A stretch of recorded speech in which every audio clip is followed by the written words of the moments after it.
అందరికీ నమస్కారం. Welcome to SR spicy kitchen. ఈరోజు మనం చూడబోయే రెసిపీ గోధుమ రవ్వ రాగి సంగటి అండి. రాగి సంగటి అందరూ బియ్యంతో చేస్తారు, కొర్రలతో చేస్తారు, అలాగే నూకలు ఇలా చాలా వాటితో చేస్తూ ఉంటారండి. ఇలా గోధుమ రవ్వతో కూడా ట్రై చేసి చూడండి. చాలా అంటే చాలా టేస్టీగా ఉంటుంది. ఎస్పెషల్లీ వెయిట్ లాస్ అవ్వాలనుకున్న వాళ్ళు, బీపీ షుగర్ ఉండే వాళ్ళకి ఈ రెసిపీ చాలా అంటే చాలా హెల్ప్ఫుల్ అవుతుందండి. ఇది చేయడం కూడా చాలా సింపుల్ ప్రాసెస్ అండి. ముందుగా ఒక కుక్కర్ తీసుకొని, కుక్కర్ అయినా మందంగా ఉండే గిన్నె అయినా పర్లేదండి, తీసుకొని 1.5 కప్పు వరకు గోధుమ రవ్వని యాడ్ చేసుకోండి. అలాగే వీటిని వాటర్ పోసి వాష్ చేసేసేయండి. వాష్ చేసేసాక ఈ గిన్నెని తీసుకొని మళ్ళీ స్టవ్ ఆన్ చేసి స్టవ్ మీద పెట్టి, ఇప్పుడు ఒక గ్లాసు గోధుమ రవ్వకి 4 గ్లాసుల వరకు నీళ్ళు పోయాల్సి వస్తుందండి.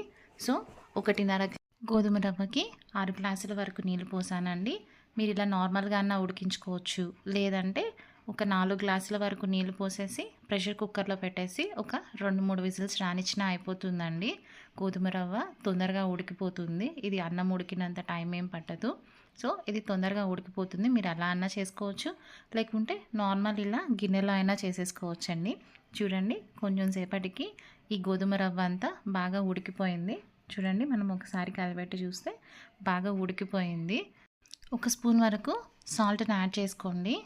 అలాగే 1.5 గ్లాసు గోధుమ రవ్వకి 1.5 గ్లాసు రాగి పిండిని కూడా యాడ్ చేయండి. మీకు కావాలంటే కొంచెం ఎక్కువ వేసుకోవచ్చు, లేకుంటే 1 గ్లాస్ వేసినా సరిపోతుందండి. ఇట్లాగే దాన్ని కదపకుండా అలాగే సిమ్లో పెట్టేసేసి మూత పెట్టేసేసి ఒక 10 నిమిషాల వరకు అలాగే ఉడకనివ్వండి. ఒక 10 నిమిషాల తర్వాత ఓపెన్ చేసి చూస్తే ఈ రాగి పిండి అంతా బాగా ఉడికిపోయింది. చూడండి, ఆల్మోస్ట్ ఈ రాగి పిండి అంతా ఉడికిపోయింది. ఇప్పుడు ఇలాంటి చెక్క గరిటెనైనా లేకుంటే ముద్దకంని వెనుక పక్కకి తిప్పించైనా ఇలా కలుపుతూ ఉండండి కంటిన్యూస్గా. గంట పెట్టి తిప్పితే కొంచెం బెండ్ అయ్యే ఛాన్సెస్ ఉంటుందండి. సో ఇలా చెక్క లాంటి గంట కానీ లేకుంటే ముద్దకం వెనుక పక్క తిప్పించి కానీ ఇలా తీసుకొని తిప్పుతూ ఉండండి కంటిన్యూస్గా. ఇలాగా మంట లో ఫ్లేమ్లో పెట్టుకొని కంటిన్యూస్గా ఇలా తిప్పుతూ ఉంటే ఈ పిండికి అలాగే ఈ గోధుమ రవ్వ అంతా బాగా పట్టేస్తుందండి. చూడండి, ఈ రాగి పిండి గోధుమ రవ్వ అంతా బాగా ఆల్మోస్ట్ ఉడికిపోయింది.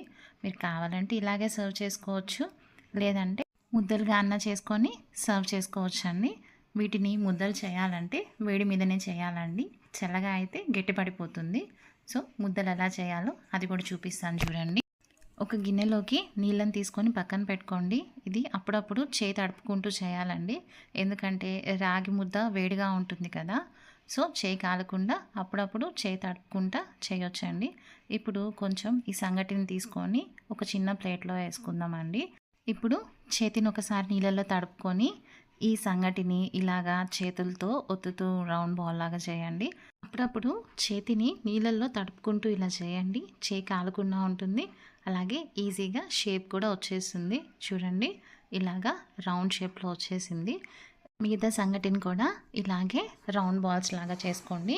నేను వేసిన 1.5 గ్లాస్ గోధుమ రవ్వతో నాకు 3 సంగటి ముద్దలు వచ్చాయండి. అంతేనండి, ఎంతో ఆరోగ్యకరమైన గోధుమ రవ్వ రాగి సంగటి రెడీ. ఇది చికెన్ కర్రీ, చేపల పులుసు, పప్పు ఏ కర్రీలోకైనా చాలా అంటే చాలా బాగుంటుందండి.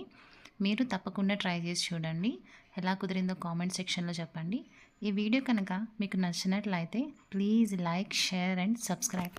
Thanks for watching.